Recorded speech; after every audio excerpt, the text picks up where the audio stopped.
जिस दिन राजा रात को सोने से पहले ये सोचता है कि आज रात इस राष्ट्र के लिए मुझे वो फैसले लेने हैं जिससे ये राष्ट्र सदियों तक सुरक्षित रहे, पता नहीं सुबह में उठूंगा या नहीं उठूंगा, वही राजा जीवित रहता है। ये बात मैं बहुत साफ साफ कहता हूं क्योंकि मुझे किसी की कथा में नहीं जाना। मुझे मालूम है 4-4 करोड़ मांगने वाले कथावाचक कथा करते हैं, 4 करोड़ रुपए लेके चले जाते हैं और अपनी ही सनातनी बहनों को झूठी बातें बताते हैं। हिम्मत नहीं है किसी की बोलने की, क्योंकि उन चाटुकारों से किसी को मंदिर का चंदा मिल जाता है तो मुंह बंद हो जाता है। हम उसकी बात नहीं करना चाहते। इसलिए मुझे बताइए, पालघर में 2 साधुओं की हत्या हुई, क्या किया हमने? ये मरे हुए समाज की निशानी है। हमने सारा ठेका सरकार को दे दिया है। सरकार हमें जीएसटी में छूट दे, इनकम टैक्स में छूट दे, दूध में यूरिया मिलाने की छूट दे, मसाले में मट्टी मिलाने की छूट दे, दाल में कंकड़ मिलाने की छूट दे और हम राष्ट्रवादी भी रहेंगे। हम खुद कुछ नहीं करेंगे। दुनिया में जितने भी जिंदा समाज हैं, जितने भी राष्ट्र हैं जहां राष्ट्र की कल्पना है, मैं आज भी मानता हूं और यही यकीन है मेरा कि कर्नल आर.एस. सिंह साहब, सुशील पंडित और इन लोगों के कहने से 7-8 साल पहले जब इन लोगों ने कुछ बातें मेरे सामने रखी तो मुझे लगा कि नौकरी तो एक लंबे समय तक हर कोई करता है, मैं भी कर रहा हूं। कोई 10 कमरों के मकान में रहता है, कोई 2 कमरों के मकान में रहता है। मैं जिस दिन इस बात से कन्विंस हुआ कि हम सबको एक न एक दिन इस धरती से जाना है, न ये आश्रम जाएंगे, न 5 स्टार जैसे घर जाएंगे, पता नहीं आपको कोई कंधा देगा कि नहीं देगा, लेकिन आने वाले खतरों के बारे में उस समाज को बताना जरूरी है जो समाज 70 सालों से इसे सुन नहीं रहा था। तब हमने ये फैसला किया और आज गली गली, मोहल्ले मोहल्ले, रात का 1 बजा हो, सुबह के 10 बजे हो, कभी हमने ये नहीं पूछा कि भाई हमने खाना नहीं खाया है, हम 5 स्टार होटल में नहीं ठहरे हुए, आज हमारे पास ये नहीं है, आज हमारे पास वो नहीं है, और कोशिश करते हैं और खुशी होती है कि अखनूर और जम्मू के बीच में जब विशाल गुप्ता जी आपके शहर का बेटा जब हम लोगों को लेके आ रहा है तो अंदाजा नहीं था कि सड़क इतनी खराब हो, लेकिन हमने कहा नहीं भाई, जाना है अगर वहां 10 लोग भी बैठे हैं तो पूरी ताकत के साथ उनके सामने बात रखनी है। इसलिए भीड़ देख करके नेताजी की बोली बदलती है, हमारी नहीं बदलने वाली।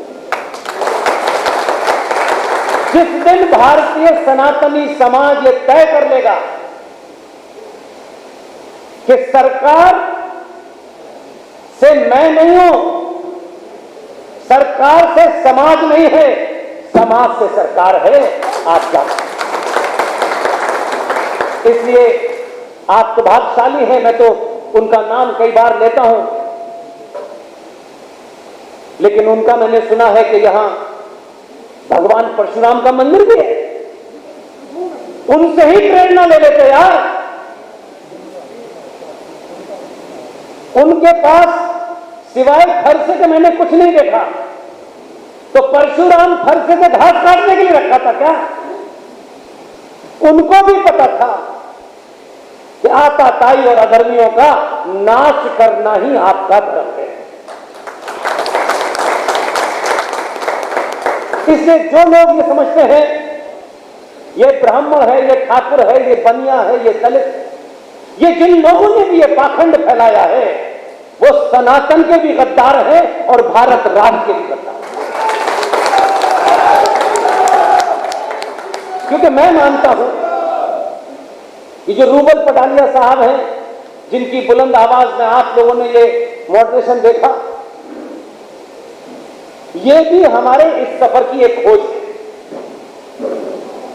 ये उत्तराखंड में हल्द्वानी से यहां आए, ये भी विशाल की तरह हमको मिले, कई बार मिले। हमें लगा कि इनके अंदर कोई एक फायर है, इस फायर को आजादी के साथ जलने देने की कोशिश करनी चाहिए। हम गाइड जरूर करेंगे, लेकिन मुहिम इनको हल्द्वानी में खुद चलानी है, विशाल गुप्ता को अखनूर में चलानी है। ये अपने आप कैसे चलाएंगे, किस तरह चलाएंगे? हाँ, बीच बीच में हमें लगेगा कि इनको ये बताना है, तो हम इनको वैसे ही बताएंगे जैसे एक बड़ा छोटे को बताता है। इन्होंने बहुत कुछ मेरे बारे में बताया यहां से खड़े होकर। मैं कहां पैदा हुआ, कहां नहीं पैदा हुआ, क्या क्या मैंने तीर मारा, वो महत्व नहीं है, वो मेरे साथ एक बायोडाटा है, हर एक का होता। लेकिन मैं इस 10 साल के सफर में जब मैंने मैं को समाप्त किया, मैं कौन हूं, मेरी जाति क्या है, जिस दिन मैंने ये समाप्त किया, आप यकीन मानिए, आप जानते हैं मैं कहां पैदा हुआ, वहीं से मैंने पोस्ट ग्रेजुएशन किया, वहां ऐसा कुछ था ही नहीं।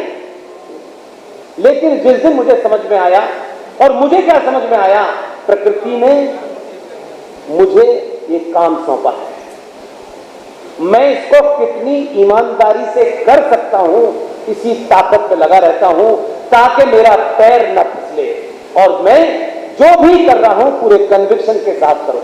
इसलिए मेरी जाति क्या है, बैठने वालों की जाति क्या है, यहां कौन बैठा है, आपकी शक्ल देख करके मेरा आर्गुमेंट नहीं बदलने वाला। दो बैठे हैं, दो कौड़ी के दो नेता बैठे होते हैं, लोगों की भाषा बदल जाती है कि नेताजी नाराज ना हो जाए। कब नाराज हो गए, अभी हो जाए, अभी हो जाए। नेता राष्ट्र नहीं है, किसी पार्टी का गुलाम है। बहुत से दूसरे लोग भी नेतागिरी कर रहे हैं, अलग अलग पार्टी में है, फिर भी एजेंडा वही है, वो चाहे आपके अंदर रहे या उसके अंदर रहे। अगर यहां ठीक है तो किसी पार्टी के अंदर भी हो, एजेंडा एक ही होता है। आप तो पार्टी के गुलाम हो जाते हैं, आप तो भगवान राम को गाली देने लगते हैं, मां सीता के चरित्र सवाल उठाते हैं, क्योंकि आप एक लालची और कायर आदमी होते हैं जो चंद पैसों के लिए बिक जाते हैं। इससे मेरी जानकारी जितनी है, मैं जिन चीजों को पब्लिक में रखता हूं, क्योंकि परशुराम का मंदिर जब मुझे बताया गया तो मैंने कहा मुझे जम्मू में ये बात इसलिए कहनी है कि अगर 2022 के भारत में अभी ये जो क्षण है, ये जो लम्हा है, ये जो मूवमेंट है, अगर आपने इस लम्हे को, इस क्षण को जाति के कारण, इसके कारण, उसके कारण, मेरा तेरा, ये अगर इसको मिक्स कर दिया, कई सौ साल तक आपकी संतानें आपको माफ नहीं करेंगी, और आपको ये अफसोस होगा, ये पश्चाताप होगा कि जब हमको अपनी भूमिका निभाने का मौका मिला था, तब भी हम हमारे बिजनेस में रहमान भाई से 10 पैसे का फायदा हो रहा है तो रहमान भाई की जातियों को सुनते रहो, रहमान भाई से सीधे सीधे दो टूक शब्दों में बात न करो। माफ कीजिएगा, ऐसे लोग शारीरिक तौर पर जिंदा रहते हैं, मुझे कम से कम ऐसे जिंदा होने में कोई शौक नहीं है। मैं चाहता हूं मेरे बारे में जिसको जो राय बनानी हो बनाए, मुझे किसी की राय की चिंता नहीं है, चाहे वो दुनिया का सबसे बड़ा नेता हो या सड़क पे चलने वाला एक आदमी हो। मैं चाहता हूं कि मेरी एब्सेंस में लोग ये कहें कि ये जो बोला था का सदस्य हूं, न किसी पार्टी में जाने का मेरा ख्याल नहीं है। मैं मानता हूं कि पार्टी, संगठन और देश और राष्ट्र के बीच में कुछ चुनना हो तो जिस दिन आप राष्ट्र को चुनेंगे, ये तीनों लोग, ये तीनों चीजें आपकी चौखट पर ना करें।